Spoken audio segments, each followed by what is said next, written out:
Michael Gayad's brilliant economist. He believes that everybody's going to rotate into U.S. Treasuries. I don't think that's going to be the case. I think the only thing that's going to stabilize U.S. Treasuries is going to be the Genius Act. You just saw PayPal roll their stablecoin out. I think that you're going to see other large banks and institutions start to roll their stablecoins out to be able to drive demand for treasuries on the market as they flow back from foreign debt holders.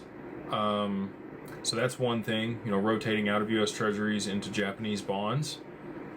Destabilization of that market. You likely would see a huge move down in the Nikkei. You would also likely see large moves down across other markets, including the stock market here in the U.S. and other jurisdictions.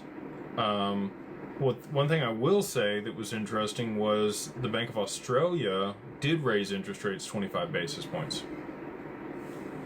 So, also looking at Europe, I think Europe's about to be in some big trouble. The energy costs there in Europe are starting to skyrocket pretty significantly. We saw oil up over 110 today here in the U.S. Natural gas hasn't jumped as much as I thought it would, but it's definitely coming.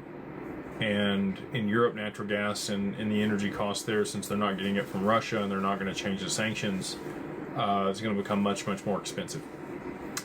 So you're also going to see things start to break in their economy. And it will move quickly. As soon as we start to see the credit crisis happen, where things start to lock up,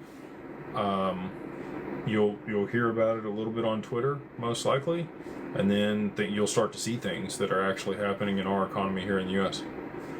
So, those are the next kind of 2 or 3 things that I'd be watching for.